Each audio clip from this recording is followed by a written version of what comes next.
मंत्रिमंडल विस्तार को लेकर चर्चा तेज हो गई है। बड़ी खबर इस वक्त की, मुख्यमंत्री देवेंद्र फडणवीस, उप मुख्यमंत्री अजित पवार और एकनाथ शिंदे के शपथ ग्रहण के बाद शिवसेना विधायक भरत गोगावले और संजय शिरसाट ने संकेत दिए हैं कि अगले बुधवार को मंत्रिमंडल का विस्तार हो सकता है। ये विस्तार नागपुर में 16 दिसंबर से शुरू हो रखे विधानसभा के शीतकालीन सत्र के कुछ दिन पहले होगा। बीजेपी को 20 से 22, शिवसेना को 11 से 12 और एनसीपी को 8 से 10 मंत्री पद मिलने की संभावना है। तीनों दलों के बीच सत्ता बंटवारे का फॉर्मूला अभी तक तय नहीं हुआ है। गृह, राजस्व, शहरी विकास, सिंचाई और सामाजिक न्याय जैसे महत्वपूर्ण विभागों पर सभी की निगाहें टिकी हुई है। मंत्रालयों के बंटवारे पर अंतिम फैसला लेने से पहले तीनों दलों के बीच गहन बातचीत होगी। बता दें आपको कि अभी स्पष्ट नहीं है कि बुधवार को सभी मंत्री पद पर भर दिए जाएंगे या फिर विस्तार 2-3 चरणों में होगा।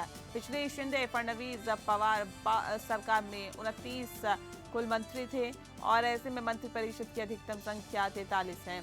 यह अभी साफ नहीं है कि महायुति सरकार इस बार सभी पदों को भरेगी या नहीं।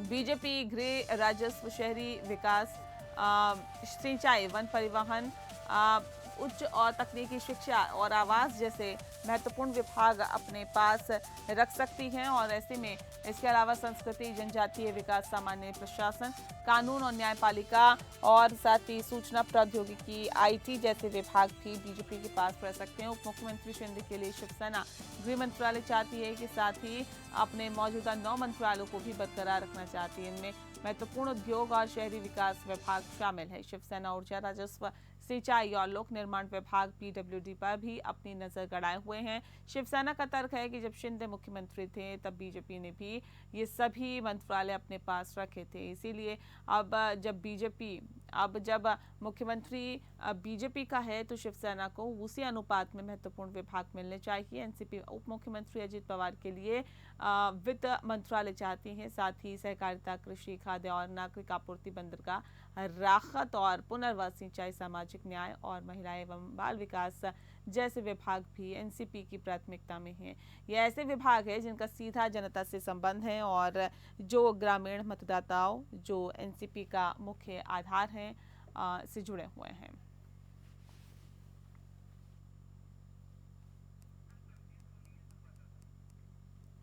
सरबजीत सोनी ज्यादा जानकारी के साथ हमारे संवाददाता सीधे हमारे साथ जुड़ गए। सरबजीत, अब क्योंकि मंत्रिमंडल का विस्तार का वक्त है, ऐसे में मंत्रिमंडल का विस्तार कैसे हो सकता है, कौन कौन से चेहरे इसमें शामिल हो सकते हैं, शपथ ग्रहण समारोह के बाद अब किस तरह की चर्चाएं हैं महाराष्ट्र की सियासत में? महाराष्ट्र में कल शपथ ग्रहण करने के बाद जो अपना देवेंद्र फडणवीस हैं, कल मंत्रालय में बैठक किए थे। मंत्रालय में बैठक के बाद आज महाराष्ट्र के जितने भी जो विधायक हैं उनका शपथ ग्रहण किया जाएगा। महाराष्ट्र के विधान भवन में सभी विधायकों को बुलाया जाएगा, शपथ किया जाएगा। इसके बाद 11 तारीख को मंत्री पद का जो बंटवारा है वो किया जाएगा, जिसमें बीजेपी को 12 मंत्री हैं और शिवसेना और एनसीपी को 8 से 9 मंत्री पद मिल सकते हैं। हालांकि जो कई ऐसे जो चेहरे हैं जिन्हें फिर से मंत्री बनने का मौका दिया जाएगा और कई नए चेहरे हैं उन्हें भी मौका दिया जाएगा। महाराष्ट्र का जो जैसे अजित पवार है वो रेवेन्यू डिपार्टमेंट संभालते थे, वो देखना है कि इस बार जो रेवेन्यू डिपार्टमेंट है क्या उन्हें ही दिया जाएगा वित्त मंत्रालय या कोई नई जिम्मेदारी दी जाएगी। तो जो एनसीपी और शिवसेना और बीजेपी में जो अहम जो मंत्रालय हैं उसको लेकर बैठक तो हो गई है। अब जब बंटवारा होगा तो देखना होगा कि गृह विभाग किसके पास जाता है, क्योंकि गृह विभाग की मांगनी एकनाथ शिंदे की तरफ के पार्टी की सबसे की गई थी, लेकिन इस पे अब तक क्लियर नहीं हो पाया है। लेकिन जब बंटवारा होगा तो कौन कौन से अहम जो विभाग किसे मिलते हैं ये देखना होगा। कौन कौन से नए नाम इसमें शामिल हो सकते हैं, क्योंकि पहले तो 29 मंत्री बनाए गए थे सरबजीत, इस बार भी क्या वही उम्मीदें हैं कि 29 मंत्री बनाए जाएंगे या फिर मंत्रिमंडल बड़ा हो सकता है? क्या इस बारे में जानकारी है और ऐसे कौन कौन से नए चेहरे हैं जो इस बार शामिल किए जा सकते हैं? जी, इसमें मंत्रिमंडल का जो बंटवारा है जिसमें मंत्री पद का बढ़ाने की जो बात है वो तो की गई है, लेकिन जिसमें जो पहले मंत्री थे उन्हें भी मंत्री की जिम्मेदारी दी जाएगी और कई ऐसे नए चेहरे हैं। पंकजा मुंडे जो महिला हैं उन्हें भी मंत्री बनाने के जो है वो रखा गया है। कई ऐसे चेहरे लिस्ट में भी है जिसमें स्क्रूटनी की जाएगी बीजेपी की तरफ से, लेकिन ऐसा भी कहा गया है कि जो दागदार जो है विधायक हैं उन्हें ये मंत्री पद का जिम्मेदारी नहीं दी जाएगी। जिसमें पूरी तरह से उनकी स्क्रूटनी होगी, जिसमें देखा जाए कि कौन कौन से नए चेहरे को मौका मिलता है। लेकिन पंकजा मुंडे हैं, गणेश नायक हैं और कई ऐसे जो नेता हैं, विधायक हैं, उन्हें मंत्री पद की जो नई जिम्मेदारियां दिया जाएगा। जी। बिल्कुल, तो नई जिम्मेदारियां दी जा सकती है। और बहुत शुक्रिया आपका सरबजीत, तमाम जानकारी हम तक पहुंचाने के लिए। जाहिर तौर पे कहा जा सकता है कि लगातार जो मंत्रिमंडल के विस्तार को लेकर जो अटकलें हैं वो तेज हैं, और कौन कौन नए चेहरे होंगे इस पर सभी की निगाहें टिकी हुई है। हालांकि क्या पिछले जो मंत्री मंडल में थे ऐसे नेता, उनको वापस शामिल किया जाएगा या नहीं, ये देखने वाली बात होगी। और चलिए इस बीच एक और बड़ी खबर का रुख कर रहे हैं। बड़ी खबर इस वक्त की, आज किसानों का आंदोलन और ज्यादा तेज हो सकता है। बता दें कि यूपी के बाद अब पंजाब के किसानों ने मोर्चा खोल दिया है। पंजाब के किसान अपनी मांगों के लिए फरवरी से शंभू बॉर्डर पर मोर्चा लगा के बैठे हुए हैं। अब किसानों ने पैदल दिल्ली जाने का ऐलान कर दिया है। शुक्रवार दोपहर करीब 1 बजे संगठन से जुड़े 100 सदस्य शंभू बॉर्डर से आगे बढ़ेंगे, और हरियाणा पुलिस ने इन्हें किसी भी कीमत पर आगे नहीं बढ़ने का ऐलान किया है। दिल्ली जाने की मांग पर अड़े किसानों को देखते हुए हरियाणा पुलिस ने एहतियात के तौर पर शंभू बॉर्डर पर 7 स्तरीय बैरिकेडिंग कर दी है, और बैरिकेडिंग के तौर पर दीवार, लोहे की कीले और कटीले तार शामिल हैं। उधर शंभू बॉर्डर पर तरन तारन, अमृतसर, फिरोजपुर, भटिंडा, संगरूर, पटियाला, अम्बाला और साथ ही साथ सिरसा से किसान पहुंचने लगे हैं। इसके साथ ही चिकित्सा सहायता, रसोई और सहायता प्रबंधन की देखभाल के लिए वॉलेंटियर भी तैनात किए गए हैं। एक दिन पहले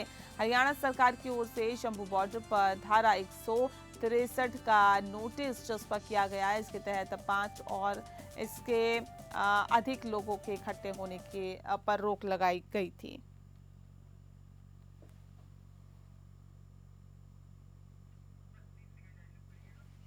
तो बता दें आपको कि किसानों का आज दिल्ली कूच है, और ऐसे में दोपहर 1 बजे पैदल आगे बढ़ेंगे किसान, और अपनी मांगों को लेकर लगातार लामबंद दिखाई दे रहे हैं। किसानों ने हरियाणा में नहीं दी आगे बढ़ने की अनुमति, और किसानों को जब ये अनुमति नहीं मिली तो शंभू बॉर्डर पर धारा 163 का नोटिस भी चस्पा कर दिया गया। ऐसे में आप देख सकते हैं किसान जो है अब आगे बढ़ने की तैयारी कर रहे हैं, और दिल्ली की तरफ कूच कर जाएंगे। पैदल ही भले ही कूच करना पड़े, लेकिन जाएंगे। शंभू बॉर्डर पर तरन तारन, अमृतसर, फिरोजपुर, भटिंडा, संगरूर, पटियाला, अम्बाला और सिरसा से किसान पहुंचने लगे हैं। इसके साथ ही चिकित्सा सहायता, रसोई और यातायात प्रबंधन की भी देखभाल के लिए वॉलेंटियर्स तैनात किए गए हैं। एक दिन पहले हरियाणा सरकार की ओर से शंभू बॉर्डर पर धारा 163 का नोटिस चस्पा किया गया। इसके तहत 5 और इससे ज्यादा लोगों के इकट्ठा होने पर रोक रहेगी।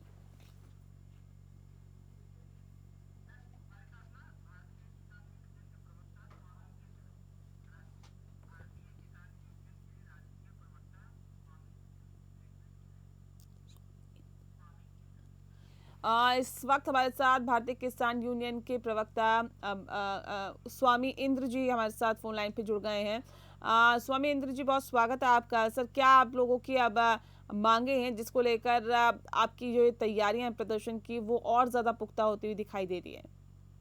नमस्कार जी नमस्कार। ऐसे है कि जो सरकार द्वारा जिस प्रकार से कानून प्रक्रिया को आगे लेकर और धारा 163 लगाकर किसानों को इकट्ठा न होकर उनको आगे न जाने की अनुमति हरियाणा सरकार द्वारा नहीं दी जा रही, उसका हमारा कोई विरोध नहीं है, क्योंकि सरकार अपना कार्य कर रही है, किसान अपना कार्य कर रहा है। हम ये कह रहे हैं कि सरकार ये बताए कि इस लोकतांत्रिक प्रक्रिया के अंदर क्या अभिव्यक्ति को अपनी बात रखने की आजादी है या नहीं। क्या किसानों की कोई भी ऐसी मांग जो खुद किसान ने खुद मैनिपुलेट की हो, वो बताए सरकार। हम तो वही बात कह रहे हैं जो देश के प्रधानमंत्री माननीय नरेंद्र मोदी जी कह रहे हैं, एमएसपी है, एमएसपी थी, एमएसपी रहेगी। और खुद माननीय प्रधानमंत्री जब 3 कृषि बिलों को निरस्त किया जो किसानों की सहमति के बिना आया था, उन्होंने कहा था कि हम एक कमेटी का गठन करेंगे जिसमें एमएसपी की गारंटी की योजना हम लेके आएंगे लोकसभा के अंदर, और उसको कानूनी प्रक्रिया द्वारा किसानों के लिए लागू किया जाएगा। आज वही बात आ गई है जब देश के मुख्यमंत्री प्रधानमंत्री ये कह रहे थे कि एमएसपी है, एमएसपी है, एमएसपी रहेगी। तो क्या आज किसानों को एमएसपी गारंटी सरकार दे चुकी है? नहीं दे चुकी है। तो किसान उसी बात को लेकर दिल्ली जाना चाहते हैं, माननीय प्रधानमंत्री के समक्ष अपनी बात रखना चाहते हैं, जिस प्रकार से अन्य राजनीतिक दल लेके जाते हैं या अन्य सामाजिक संगठन लेके जाते हैं। आज किसानों का सामाजिक संगठन दिल्ली इसलिए जाना चाहता है कि दिल्ली जाकर जंतर मंतर पर या रामलीला मैदान पर जाकर अपनी मांगों को केंद्र सरकार के सामने रखें। इसमें हरियाणा सरकार को क्या आपत्ति हो सकती है? क्या केंद्र और हरियाणा सरकार में आपसी कोई मतभेद है कि हरियाणा सरकार केंद्र तक आम जन की बात को ना पहुंचने के लिए बीच में रोड़ा अटकाएगी? ये बहुत बड़ा सवाल चिन्ह है। अगर आज आपको दिल्ली नहीं जाने दिया गया तो क्या किया जाएगा? अगला कदम क्या होगा? नेहा जी, आपको मैं बता देना चाहता हूँ, हम महात्मा गांधी की विचारधारा को मानने वाले शांति प्रिय लोग हैं। मुझे याद है जब माननीय देश के राष्ट्रपिता महात्मा गांधी ने चंपारण के अंदर पहला भारत का सत्याग्रह किया था, वो भी 3 काले कानून के विरोध से शुरू हुआ था और देश की आजादी तक पहुंचा था। ये आंदोलन आज एमएसपी को लेकर हम किसान शुरू कर रहे हैं। ये अगला आंदोलन देश की आर्थिक आजादी का आंदोलन होगा, जिसमें देश की सबसे बड़ी आबादी किसान जो बहुत ही निचले पायदान पे आके बैठ गई, उसकी जो रोजाना आय है सरकारी आंकड़े 27 रुपए बताते हैं। यानी कि हम उस सरकार के मस्ट्रोल के अंदर उस नरेगा मजदूर से भी हम बहुत नीमन स्तर के नीचे आ गए हैं। जो नरेगा मजदूर को बहुत अच्छी दिहाड़ी मिलती है, हम तो मात्र 27 रुपए खड़े हैं किसान। हम ये बताना चाहते हैं कि आज किसान की आर्थिक आजादी का आंदोलन का बुगल पूरे भारत में बच चुका है। आप देख सकते हैं नोएडा के अंदर पार्ट 3 शुरू हुआ था, सरकार ने डंडों से खदेड़ दिया, वो अलग विषय है। सरकार दमनकारी की नीति अपनाती है, उनकी विषय है, उनका अलग विषय है। पर हम आज देश का जनमानस अपनी बात को लेकर देश के प्रधानमंत्री के समक्ष, भारत की सबसे बड़ी संसद के समक्ष हम अपनी बात रखना चाहते हैं कि आप हमारी बात सुने। और अगर सरकार नहीं सुनना चाहती, जिस प्रकार से महात्मा गांधी जी ने असहयोग आंदोलन शुरू किया था। चलिए, बहुत शुक्रिया आपका स्वामी जी, आप हमारे साथ जुड़े। स्वामी इंद्र जी, आपका बहुत बहुत शुक्रिया।